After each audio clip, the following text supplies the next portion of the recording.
मीरपुर बुरड़ो में बेगारी शाख आबादगारनि ज़रई पानी न मिलण ख़िलाफ़ एहतजाज कयो। इन हवाले सां रिपोर्ट कयो आहे अब्दुल लतीफ़ मस्तोई।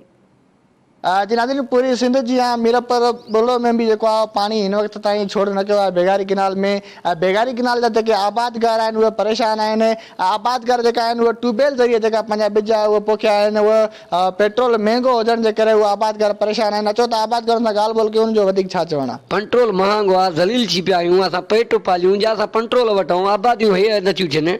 ॿिज ट्यूबवेलनि ते हलूं था, ट्यूबवेल 250 रुपये लीटर कयो त असां काॾों पुॼी सघूं। पानी असां नथा छॾियो साईं, महिरबानी करे पाणी छॾियो। महांगाई थी वई, असां तमामु तंग थिया आहियूं। असां पंहिंजो पेट पालियूं या पाणी हलायूं, पैसा भरियूं, असांजा ॿिज सड़ी विया आहिनि साईं। असां सां महिरबानी कयो, असांखे पाणी छॾियो। पाणी साईं हेॾे मुंडो ॾसीनि नथा, मुंड लाइ पाणी लिकाए सॼो पाण पीअंदा लाइ छा करणु, असांखे छॾनि नथा। शइ असांजे महांगा बची वई आहे, पाणी कोन्हे, फसल सुकनि था, हर शइ सुके थो, ॿिज सड़नि था।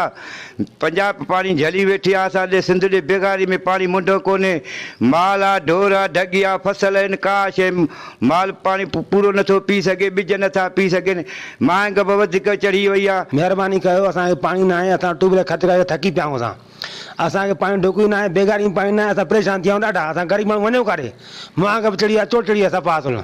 महिरबानी कयो, असांखे पाणी ॾींदा असांखे। महिरबानी करे साईं पाणी मोकिलियो, पाणी न आहे, ॿिज सड़ंदा, ग़रीब माण्हू काथों पेट्रोल महांगो थी वियो आहे, नथा पुॼी सघूं, छा कयूं असां। बेगारी हिन महिल ताईं न आया, इहे रोंबियूं पहुचण वारियूं आहिनि। ॿिज सड़े थो पेट्रोल ते, पेट्रोल वठी करे ॿारियूं भराईंदा, ॿिज ई सड़ी वियो आहे। बेगारी मोकिलियो। जी नाज़रीन, तव्हां आबादगारनि जी ॻाल्हियूं ॿुधियूं। आबादगारनि जो चवणो त जेको पंजाब आहे उहो सिंध जो जेको पाणी ते दाड़ो हणी वेठी आहे। जेको आहे सो हुननि हुकूमत खां मुतालबो कयो आहे त बेगारी किनाल में जेको आहे उहो पाणी छोड़ कयो वञे, जीअं जेको आहे सो वधीक असां ख़र्चनि खां बची सघूं।